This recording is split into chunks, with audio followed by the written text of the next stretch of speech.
Hi, everyone. Welcome to our conversation about leadership today. These are Leadership Tuesdays.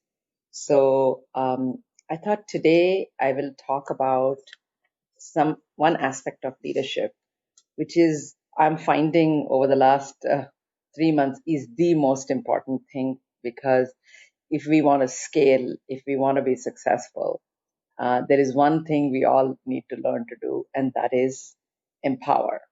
We need to understand how to delegate and how to empower. So this session is titled Power to Empower. So, uh, to do this, there are certain things we need to have in place for power to empower. Now, what do I mean by empowerment to begin with, right? So, and I'd like to do this by giving you a quote. I lived in US through the 80s and 90s. I mean, almost 83 to 2010. And at that time, a woman who was very, very in the forefront was Sandra Day O'Connor, who was the first woman to be a Supreme Court justice in America. And this is a quote by her. It says that um, the really expert riders of horses let the horse know immediately who's in control, but then guide the horse with loose reins and seldom use spurs. And think about it. There are so many things in this that talk about leadership. The first thing is that it has to be very clear who's in control, which doesn't mean, uh, you know, ridiculous power or something. Where does the buck stop? Everybody needs to know that very, very clearly. And then you need to give the freedom for the people to move. It's loose reins and hardly any spurs. So there isn't like a punishment. And so this is really about empowerment. And toward the end, I'll tell you a story of Sandra Day O'Connor as to what is the ultimate empowerment you can do. So, with this in mind, I want to address today about various levels of empowerment we need to do to be successful and stories about how we can make this successful. The first one is we need to empower the teams that we work with. Now, it could be a team of 10 or 100 or 10,000 or 100,000. It doesn't matter the size. First, we have to learn how to empower the team because even if the person who's in charge knows everything and is capable of doing everything, if something happens to that person, the whole organization should not fall apart. That's the first thing. And secondly, how do you know everything? Unless someone else speaks up, you don't know. So, to be open to that opportunity, first you need to empower the team, and then you need to empower the organization, and finally you need to empower the community. And I'll give you little examples of what I mean by each of these things. First of all, about empowering the team. So I'd love to give you an example of this is I read. So, some of these things I don't know the source, but it's not mine. It's something I read. A CFO says to a CEO that what if we invest in training all our people and then they leave us? And the CEO says back, what if we don't train them and they stay? Now, just see how beautiful that conversation is. When you invest in people, they will want to grow. Either your organization is large enough to give them that role or they will leave. It's just a fact of the world. But if you don't train them and they just stay here because they have nowhere else to go to, you have the worst population that you can as your team. So it's extremely, extremely important to train them and get them ready so you're empowering the team. And I've always been a great believer of you push them beyond their comfort zone and empower them so they're in charge of something. They know what they are in charge. We'll just go through the how in a minute. So first is empowering the team. So we need to empower the team so that it's not all residing in one person. And the second thing is empowering the organization. Now, organization is a much larger thing, right? The team we talked about, each person, we know how to empower them, how to give them, how to test them. Now, how do you empower a whole organization? And it is by trusting groups of people. So I'll give you a small example. At Inc., we have something called an Inc. Fellows program as part of our foundation. So every year we pick 20 people who are absolutely amazing across disciplines, and we bring them under one roof. We work with them on how to give their 10-minute talk or 5-minute talk. Some of them are intuitively great at it, some of them are not, but we work with them on giving that great talk. We record it, we put it online so they can use it as their story forever and ever and ever. And we also work with them to see how we can connect them to everybody else, send them to different places so they can give their talks, etc., to be known in this community for what they stand for. We run, training courses, webinars for them throughout the year. Some of them show up, some of them don't, but we still run them. And so we have this organization. Now, how do we empower the organization? We've been running this for 10 years. So we have over 220 fellows. And it's been, since it's 10 years, we want to make sure we bring them all together, because once the year is over, they're an alumni. Even though they remain a fellow, they're an alumni. So we want to bring them all together. So the way we did it is we asked the fellows themselves, what do you think we should do? So a small group of them came together and they formed a fellows council. Shiloh, who's an artist, Sandy, who's a chef and a restaurant owner, Shubhendu, who does afforestation. And they came together and they said, we will make sure how this team will run. So they divided among themselves, saying, we'll figure out how to generate revenue, how to create resource for the fellows, and how to regroup them. How do we do, whether it's weekly gatherings or monthly gatherings or whatever, we'll do something so people come together on an ongoing basis. So we just said, you guys figure out how you think this should be done. We'll give you the administrative support. Suppose you say, we all want to gather, we'll make sure you have Zoom rooms, all those things ready, etc. But you figure out how you want to do. And it's amazing when you empower an organization. It's their responsibility to make it happen. You need to put things around that will support them. And it may not be as fast as one person taking charge and doing it, but it's much more sustainable and much more diverse. There is different ideas coming that we never thought of. So it's really interesting to give the organization the responsibility to say that, hey, these are our targets. How do we meet them? This is what we want to accomplish. You tell us how you think we should do it. So empowering the organization. The third thing is empowering the community. Now, what do I mean by this? Is that sometimes we need to take on initiatives, we need to take on projects, ideas that are larger than an individual self or an organization. It is something that will benefit a whole group of people. So I'll give you a couple of examples of people who have done it in history as well as, right now. If you think about, and all my examples are either from America or India, because these are the two countries I have spent time in and I can kind of comment. So in America, Eleanor Roosevelt is a very, very popular first lady. Actually, she was called First Lady of the World, not just First Lady of America.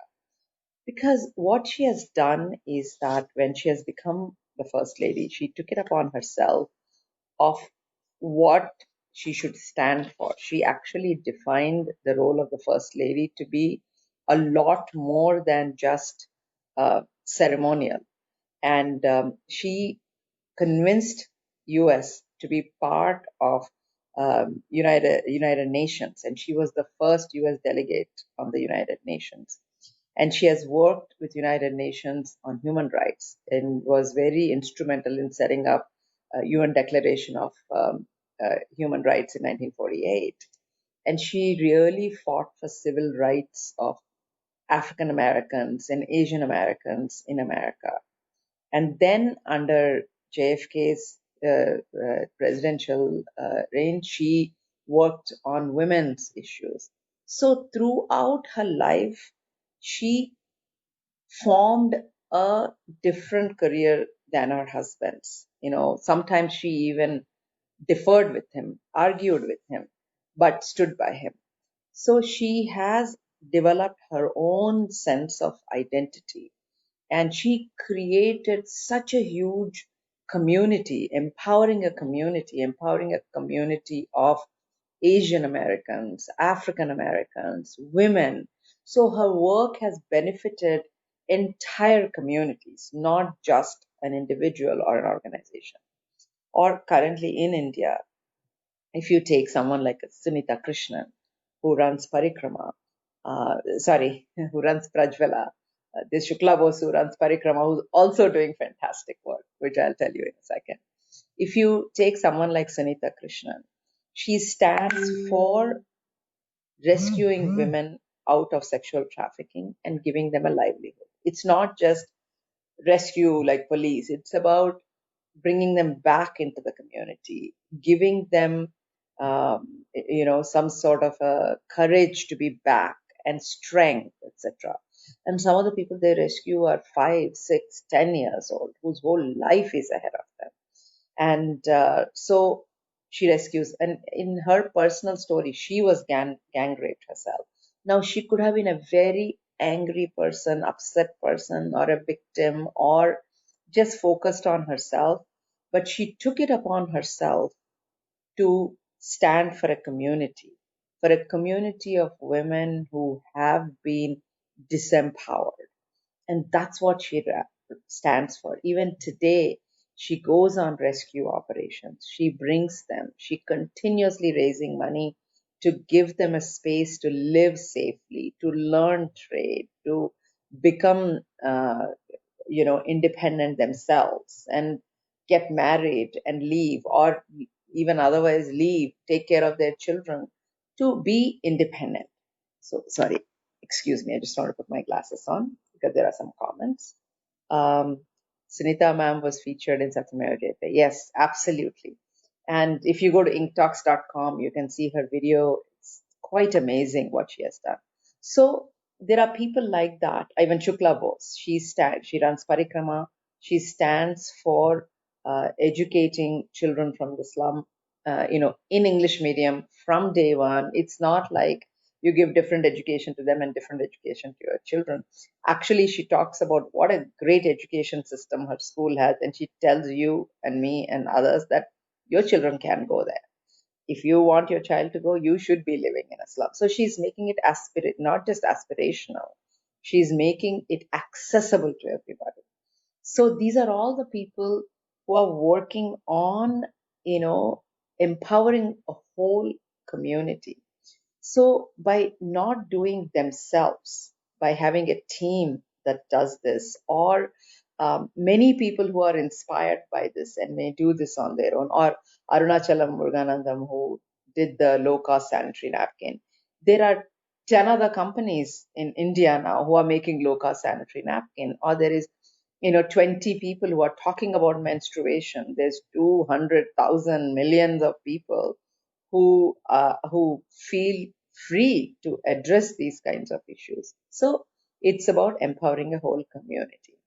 So as leaders, we need to think about empowering the team, empowering the organization, and empowering the community. How can what we stand for empower at every level? Now, the question is, it's great, we need to do it, but how do we do it? So I will talk to you in terms of 6 T's. six T's. The first T is about talent. You know, we should know what kind of people to hire.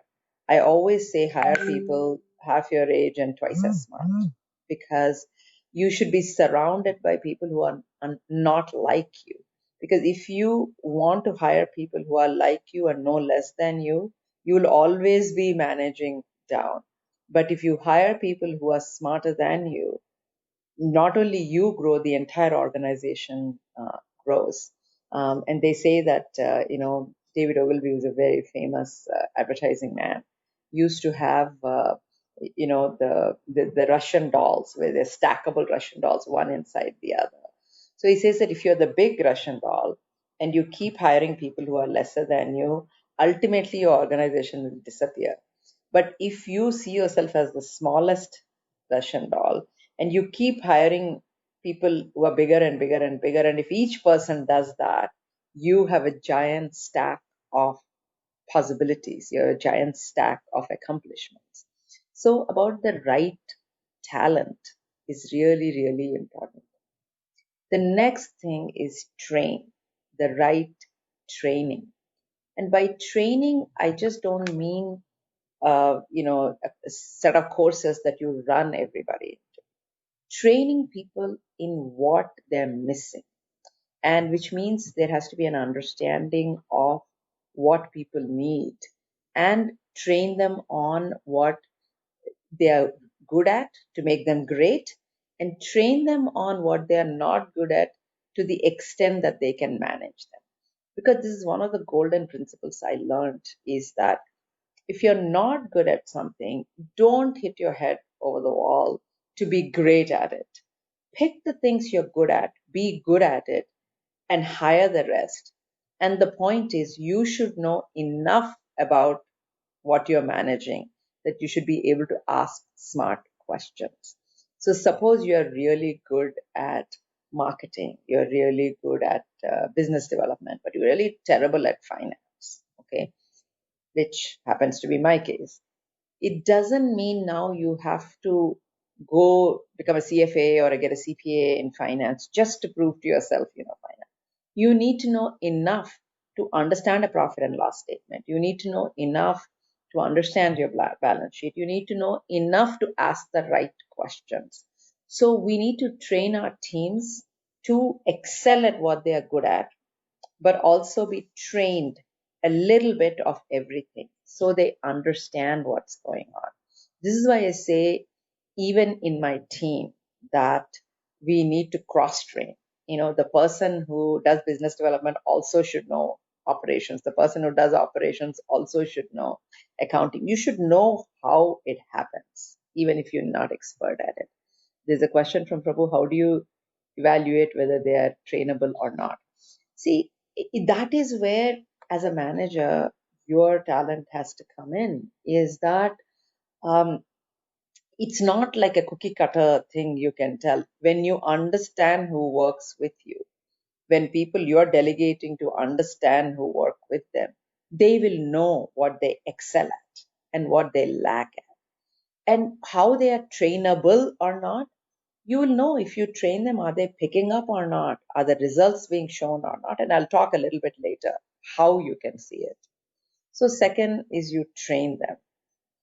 And train them in this, remember, train them to be excellent at what they're good at, continuously get better, and enough about things that they are not good at. So they will be able to ask intelligent questions. And the third thing is you have to trust them. When you delegate something to someone, you have to just trust it'll get done. If you're looking over their shoulders saying, have you done it? Have you done it? Have you done it? You know, it will not get done. There is a very fine line between trusting and testing. And I will talk about it. So you have to trust. When you give something, you have to tell them, I'm trusting you. You take this and you need to do it. And there'll be periodic reviews. And we are all with you on this because you're doing it for the first time. We are all with you. You ask. So my job is not to ask you every day at the end of the day, could you do this? Could you do this? It's your job to tell me if you need help. and who you need help from. And as a team, we are there for you. So that kind of a trust, knowing fully well that they may not be able to do it exactly the way you want them to do it. They may be able to do it even better. Okay. So you have to trust them. And the next step is, after you trust them, you have to tolerate mistakes, because there will be mistakes. Even if you're doing it yourself, there'll be mistakes. If somebody is doing it, there'll be mistakes. Mistakes are a part of life. Failure is a part of success. We cannot see it as something different, something avoidable. If you're taking great risks, you have to be prepared for mistakes also. Some mistakes are repairable, some mistakes are irreparable. So when a mistake is committed the first time, it always needs to be tolerated. You need to explain, etc. And then if there's a repeated mistake, then as the question that was there before, are they trainable or not? When the mistake is repeated, that means that their heart is not into it, or they just are not fit to do it. Because everybody is good at something, but they may not all be good at the same thing. So if that person is not able to do well and is repeating the same mistakes, that means that's not their calling, and we need to find out what their calling is. So trust, and the next T is tolerate mistakes. And the next thing is test. And what I mean by this is periodic reviews. Just keep testing to see. You don't want to wait for, like, when we were going to college, there were exams that there used to be before we came. At the end of 3 years, the entire 3-year course would be tested in 1 year, in the finals. And then they introduced every year you test for that year, because the next year technically is building on top of it. If you can't clear the first year, you can get to the second year. But when you're testing somebody on all 3 years, it becomes too overwhelming. So, like that, do periodic testing, periodic reviews. If you tell them that, hey, this is a project that's going to be due in 2 months, you don't want to say, come in year second month and show me. You want to say, okay, let's have bi-weekly reviews, let's have weekly reviews. And once it gets going in the first month, it can become bi-weekly reviews or whatever.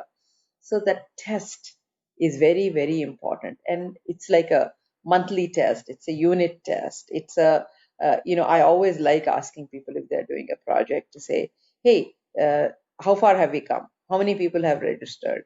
Do they have the answers on their fingertips, or do they have to always say, let me check and get back to you?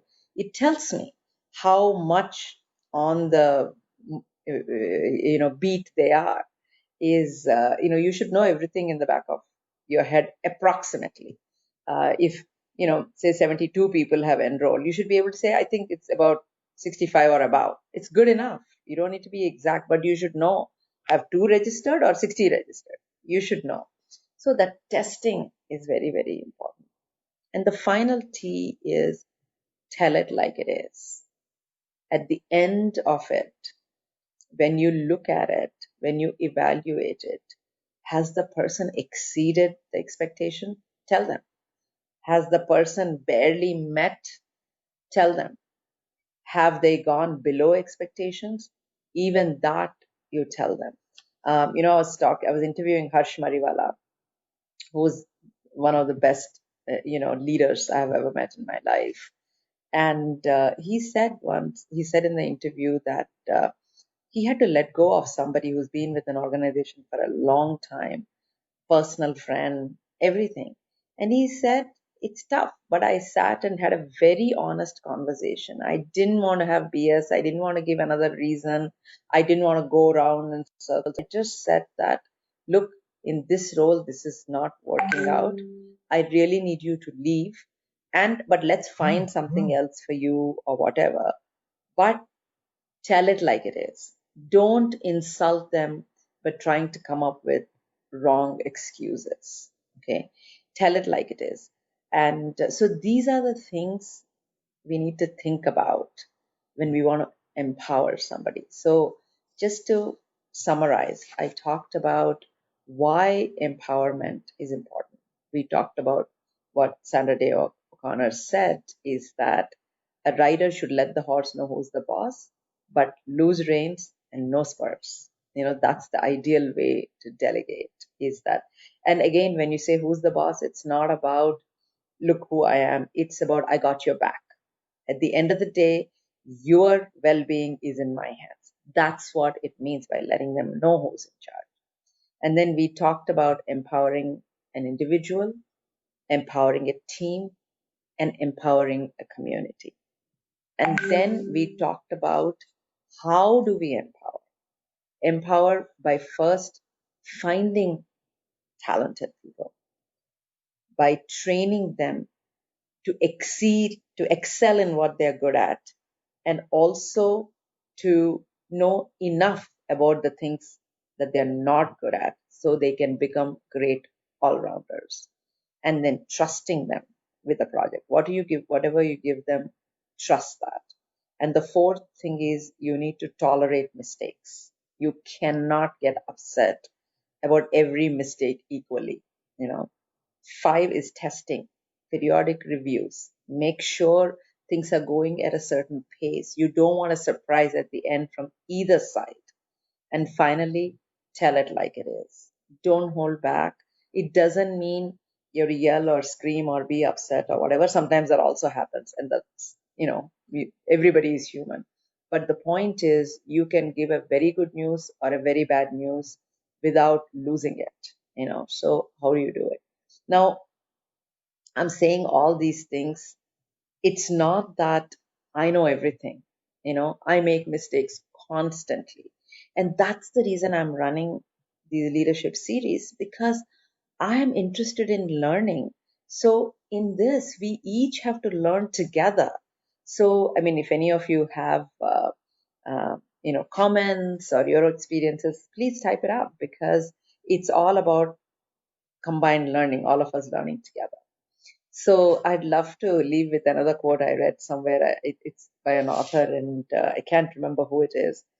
Yeah, it's actually, I got it. It's Jesse Sastry's book called Manager's Dilemma. And I love this quote. It's about be more essential and less involved. That's really what delegation is all about. That is empowering others is all about. Is be more essential. They should feel that my leader can tell me something I don't know, or if I'm in a jam, they know how to get me out, or at least they know who to call to get me out, or be essential, but be less involved. They shouldn't feel that, but every small decision I have to pacify my leader. So I want to end by, I started with Sandra Day O'Connor and I talked about her quote. And I want to end by saying a beautiful story. So Sandra Day O'Connor met her husband, Sandra Day met her husband, John O'Connor, in graduate school, and they got married in 1952, I think. I don't know if I wrote it right or not, 1952, let's say. They've been married for a long time, and she decided she was the first woman on the Supreme Court to be one of the U.S. Supreme Court judges. And she had a very tough time initially when she became a lawyer. She couldn't find jobs. She went with her husband to Germany, worked there, and did all sorts of jobs. It was very, very tough for her, and one of the most accomplished women. So in 2005, she decided, she put in her papers for a retirement. She didn't give any reason, but it was generally believed that she wanted to take care of her husband, who's been diagnosed with Alzheimer's. So for about 20 years, he suffered with Alzheimer's. And in later years, it got pretty bad. And so he was in a care home in Phoenix. And it came known in 2007 or something like that, that he was getting involved with a fellow Alzheimer's patient, because he has Alzheimer's. He can't remember his wife, he can't remember his children, he can't remember anything, but he was romantically getting involved with another woman in the facility.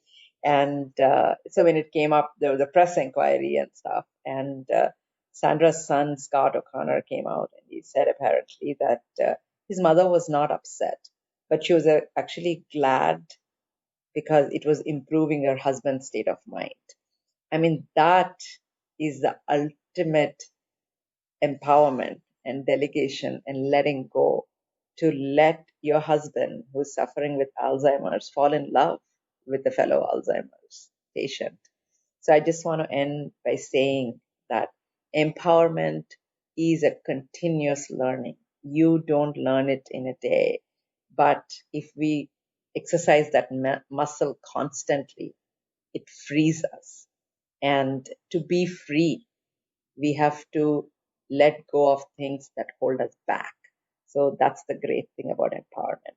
So thank you so much for your time.